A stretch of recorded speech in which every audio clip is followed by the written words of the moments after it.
Grazie Ivana, la parola a Gianpiero Marchese. Beh, insomma, Ivana ha messo tanta carne al fuoco.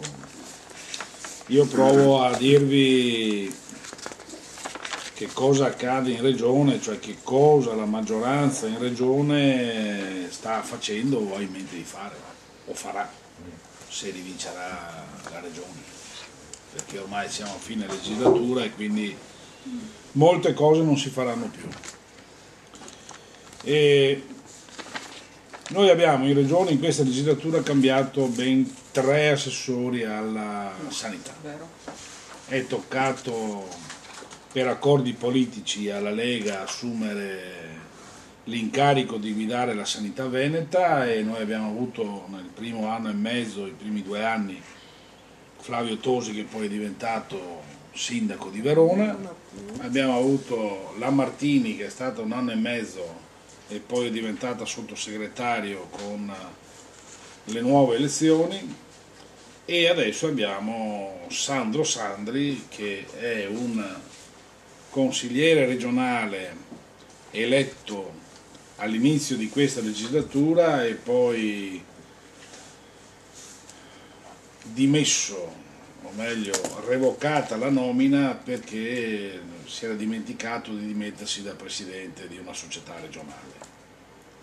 E in virtù di questo ha perso una causa e dopo 8 mesi è stato licenziato dal Consiglio regionale e gli è subentrato qualche altro.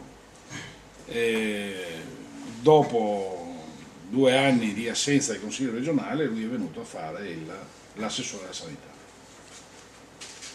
Cos'è accaduto in questa legislatura? In questa legislatura è accaduto che la venuta di Tosi ad assessore alla sanità, con lui abbiamo parlato all'inizio della legislatura dicendo dici che cosa hai in mente di fare, perché noi abbiamo una delibera, la 3223 del 2003 che dice alcune cose. Ci sono degli ospedali da chiudere, non è solo una questione di posti letto, abbiamo un riordino da fare. Dici come intendi muoverti, perché la discussione dentro il centrodestra era: si fanno le ASL provinciali, si rivedono i territori. Area vasta, insomma.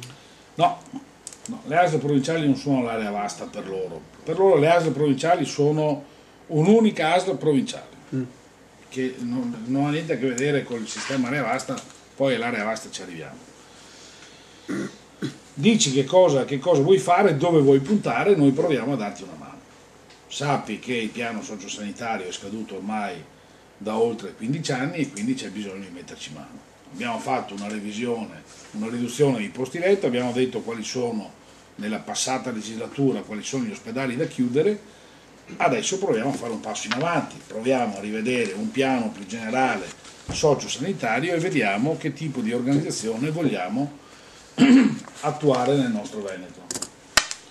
La risposta di Tosi in commissione fu: io penso di dare attuazione alle aree vaste, non ci penso minimamente di mettere mano alla revisione delle ASL perché capisco che mi avventurerei in un terreno che non mi porterebbe da nessuna parte, cioè staremmo qui 4 anni a discutere e a litigare su sto tema.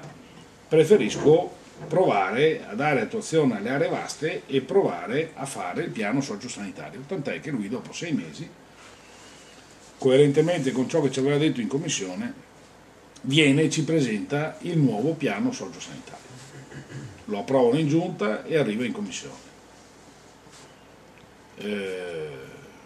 Dopo qualche mese lui se ne va e quindi il piano sociosanitario rimane lì, fermo sulla carta. La maggioranza in commissione non apre questa delibera per iniziarne la discussione perché dentro la maggioranza si erano già creati 3 punti di vista diversi. AN aveva un punto di vista, Forza Italia ne aveva uno, la Lega ne aveva un altro, e quindi dentro a questa non condivisione ovviamente non si arrischiavano di aprire la discussione sul piano sociosanitario perché non avevano idea. Arriva la Martini e dice: vabbè, io intendo portare avanti il piano sociosanitario così come presentato da Tosi. Allora noi gli chiediamo, bene, siccome nel piano sociosanitario per poterlo discutere mancano alcuni elementi, perché c'è una filosofia che descrive il piano, che è quella appunto delle aree vaste, che è quella del trasferimento dei servizi dall'ospedale al territorio e quindi la riconversione della spesa, come ricordava la Ivana prima, ovviamente sempre cognome, la Ivana prima, gli diciamo presentaci anche l'organigramma delle ASL e dici a che punto è l'applicazione della chiusura dei presidi ospedalieri come avevamo previsto nella precedente legislatura e dacci un po' di numeri. Risultato, non accade niente, passano i mesi, si va al voto politico, la signora se ne va e quindi rimaniamo ancora fermi. Arriva Sandy e dice, beh insomma io sono appena arrivato, fatemi capire dove mi trovo, fatemi un po' ragionare e poi ci vediamo. Il tempo passa, siamo ormai a fine legislatura e quindi il piano sociosanitario rimane lì e non si tocca. Voi direte, insomma voi che cosa avete fatto?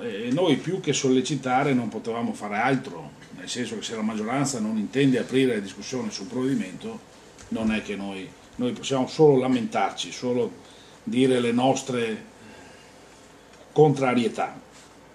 Abbiamo nel frattempo però come Partito Democratico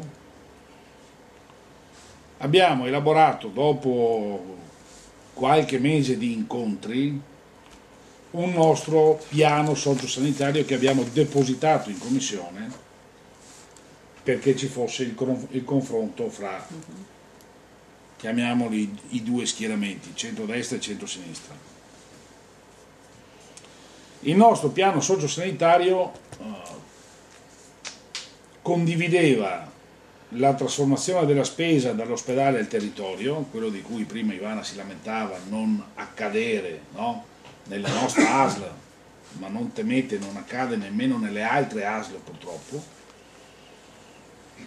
e puntava molto sulle aree vaste provinciali. Cioè noi che cosa dicevamo? Noi diciamo a noi sta bene ci sia un ospedale di riferimento provinciale, per noi vorrebbe dire l'Angelo di Mestre, non solo perché è stato costruito nuovo, ma perché lì andrebbero collocate le grandi attività, la cardiochirurgia piuttosto che la neurochirurgia, piuttosto che altro.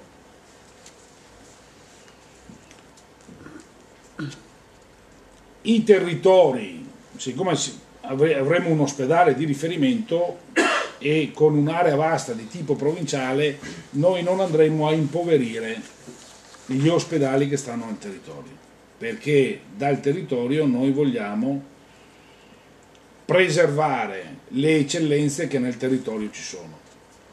Cosa sono le eccellenze sparse nel territorio? Sono la cardiologia interventistica, per esempio, di Milano, è in parte l'ortopedia portogruarese con l'arrivo del nuovo primario, quello che prima stava a Jesolo. Nel nostro territorio queste sono le due questioni, voglio dire, che potremmo in qualche maniera valorizzare, in raccordo con l'ospedale centrale. Vuol dire che nel territorio la professionalità continua a crescere e non è smorzata. Esattamente il contrario di ciò che afferma Stival, che dice vogliamo un ospedale unico, ma che ci faccia che cosa? Che ci curi dopo la fase acuta della malattia, nella fase di stabilizzazione e nelle cure primarie, quelle normali.